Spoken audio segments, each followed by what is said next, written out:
Last night I released a video talking about how I think HLTV 2.0 statistics aren't a good argument in and of themselves, how they probably shouldn't be used as an argument in and of themselves. In the preface to that video, I mentioned an old article I wrote. I think I mistitled it in that video. It was actually Moneyball and the CSGO stat problem. And I was just sort of thinking about this old article. I sort of was rereading it.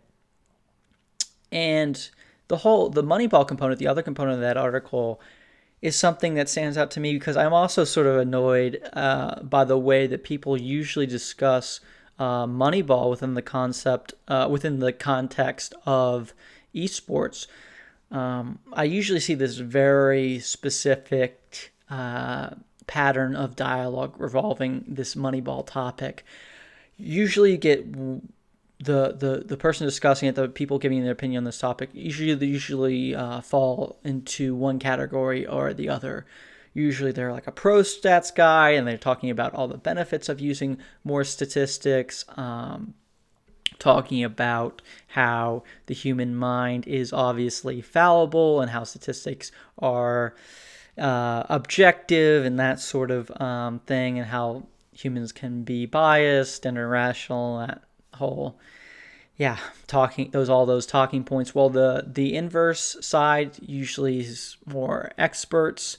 Well, it depends on the game. I think in Counter-Strike it goes back and forth person to person if they like stats or not, or on one side or the other, because stats are obviously more useful in Counter-Strike because the number of engagements, the number of independent events or independent fights is a much higher, where MOBAs, the fights are really dependent on who's stronger.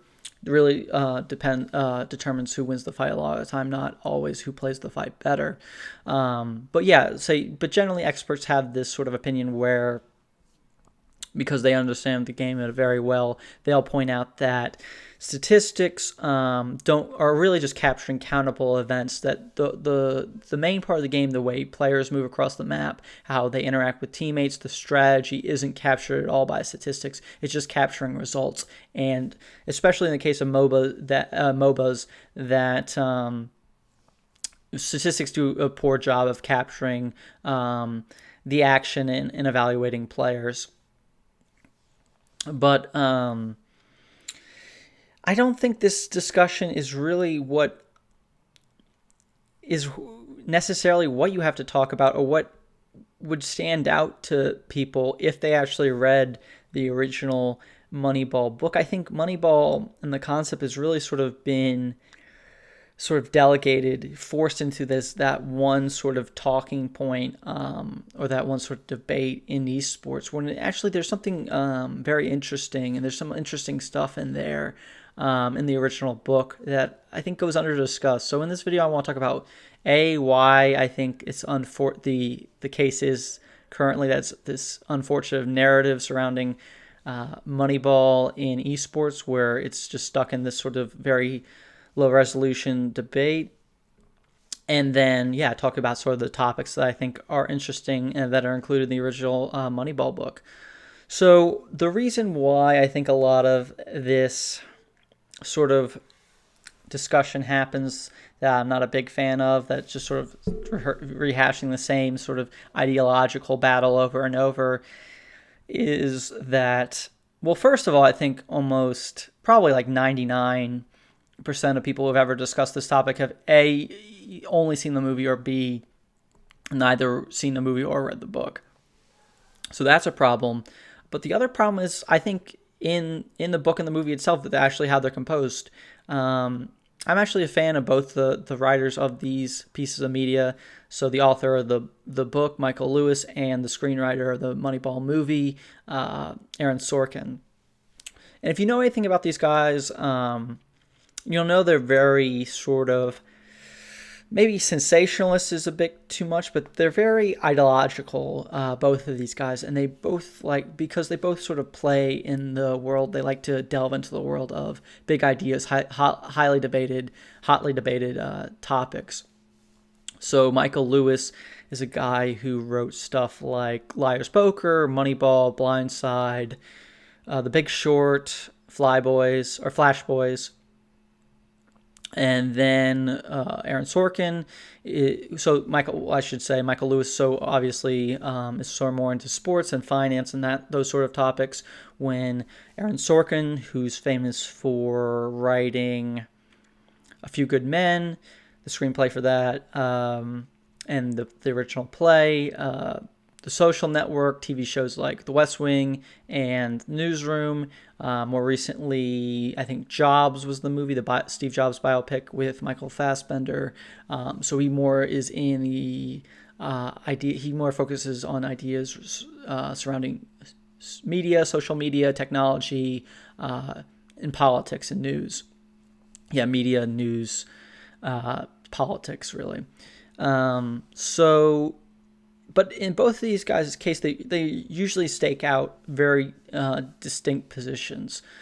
So Michael Lewis, I think generally, if you look across his books, always sort of likes to make this contrast between insiders and outsiders, unorthodox, weird people versus very orthodox thinking people who sort of stuck in their own paradigm, and how these weirdos sort of discover new things about their industry and sort of revolutionize thought, where Aaron Sorkin sort of gets in these hotly debated topics and just likes to pick sides and tries to lionize his protagonist and demonize his antagonist. So probably the best example of this would be The West Wing. He's sort of a liberal guy, so often he sort of gives negative traits to the conservatives that are antagonists to the liberal or democratic White House that in his fictional world.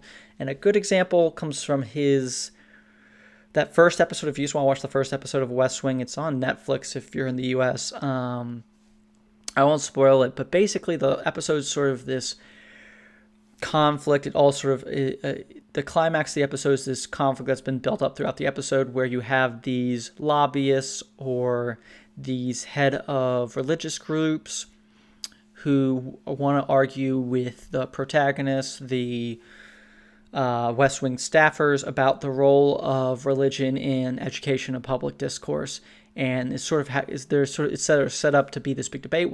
Why should be religion included in these discussions or not? And it's just about to sort of get going. And then Aaron Sorkin does this cheap trick, this plot device that sort of instantly kills the argument and tips the hand to the White House staffers and secular thinking. Right? It just instantly makes the religious groups, the leader of these religious groups, look very, very bad, and they sort of very instantly lose the fight. And this sort of takes place in the Moneyball movie. The people who are opposed to the idea of using analytics are sort of given these very negative traits. The scouts are made to seem very especially old, very especially naive, sort of not with it. And in the case of the head scout, sort of, I think his name is Grady, seem like sort of a jerk, right? That they're very opposed to it, and they're sort of bad people, they're sort of mean or dumb people. So you're making that sort of association. So he very much makes the SAT side look stronger, the sabermetrics side of baseball look stronger. But he also is not super concerned with the details. He's always sort of just pitting the good guys versus the bad guys, as he did in that West Wing episode I was describing, and sort of sometimes maybe does way too much. Maybe this is a criticism of him in his movies and TV shows, where so he's just sort of on the base level, just on a narrative level, showing the analytics guys beating up, outperforming the naysayers, the people who are opposing them, who are seen as negative or bad people. And a similar sort of thing happens in the Moneyball book. You will see Michael Lewis in this book, if you sort of pay attention and look into these topics, really try to emphasize the success stories of the sabermetrics of the analytics employed by the Oakland A's in the early 2000s. I think he really focuses heavily on this college catcher, Jeremy Brown, who is in the minor leagues by the end of the book still, but is seen as a success story. And another guy who is a pitcher, a relief pitcher, who throws submarine style, like underarm, whose name is Chad. It might be Bradford or Bradwell. I forget the exact name.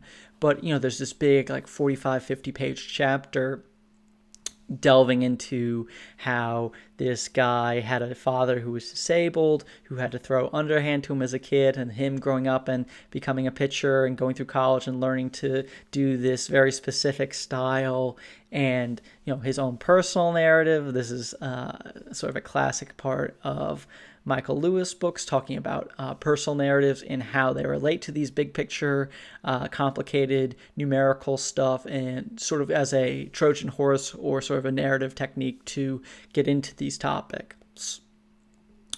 But what he does in these books is he very emphasizes the success stories where the sabermetrics found this really good guy, who performed very well, who looks bad, who looks like a misfit, who doesn't fit in, but he also sort of not talk about or undersell these other guys on the team who maybe were more successful as pitchers, but were discovered through traditional scouting. So he'll, again, skew the narrative. In the book, he talks more specifically about some of the techniques used, but it's more of a minor component of the book. He really likes to, delve into the big picture and these personal narratives as a, because it's supposed to be entertainment.